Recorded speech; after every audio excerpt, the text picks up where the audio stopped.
बिल्ली और चूहों की कहानी। एक बार एक बिल्ली थी। वो बहुत ही चालाक और चौकस थी और उसकी इसी चालाकी और चौकसी को देखकर चूहे भी सावधान हो गए थे और अब चूहे बिल्ली के हाथ नहीं आ रहे थे। एक समय ऐसा आया कि बिल्ली भूख के मारे तड़पने लगी। एक भी चूहा उसके हाथ नहीं आता था क्योंकि वो उसकी आहट सुनते ही तेजी से अपने बिल में छुप जाते थे। भूख से बचने के लिए बिल्ली योजना बनाने लगी। तभी उसके दिमाग में कुछ आया और वो एक टेबल पर उल्टी लेट गई। उसने सभी चूहों को यह सोचने पर मजबूर कर दिया कि वो मर चुकी है। सारे चूहे बिल्ली को ऐसे लेटा हुआ अपने बिल से ही देख रहे थे। उन्हें पता था कि बिल्ली बहुत चालाक है, इसलिए उनमें से कोई भी चूहा अपने बिल से बाहर नहीं आया।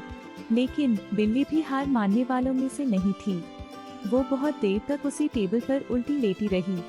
धीरे धीरे चूहों को लगने लगा कि बिल्ली मर चुकी है। वो जश्न मनाते हुए अपने बिल से निकलने लगे। चूहे जैसे ही बिल्ली की टेबल के पास पहुँचे, उसने उछलकर 2 चूहे पकड़ लिए। इस तरह बिल्ली ने इस बार तो अपने पेट को भर लिया, लेकिन चूहे अब और भी ज्यादा सतर्क हो गए।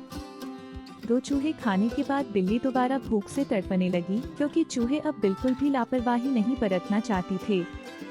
इस बार पेट भरने के लिए एक बार फिर बिल्ली को योजना बनानी थी, लेकिन इस बार छोटी योजना काम नहीं आने वाली थी। इसलिए बिल्ली ने अब खुद को पूरे आटे से ढक लिया। चूहों ने सोचा कि वह आटा है और उसे खाने के लिए आ गए, लेकिन एक बूढ़े चूहे ने उन्हें रोक दिया। उसने ध्यान से आटा देखा तो उसे उसमें बिल्ली का आकार दिखने लगा। तभी बूढ़े चूहे ने हल्ला मचाना शुरू किया। उसने कहा, सब अपने बिल में चले जाओ, यहाँ आटे में बिल्ली छुपी है। बूढ़े चूहे की बात सुनकर सारे चूहे अपने बिल में चले गए। जब बहुत देर तक एक भी चूहा बिल्ली के पास नहीं पहुंचा, तब बिल्ली थकने की वजह से उठ गई। इस तरह बूढ़े चूहे ने अपने अनुभव से सारे चूहों की जान बचा ली।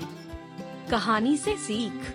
बिल्ली और चूहे की कहानी से यह सीख मिलती है कि बुद्धि का इस्तेमाल करके धोखे से बचा जा सकता है।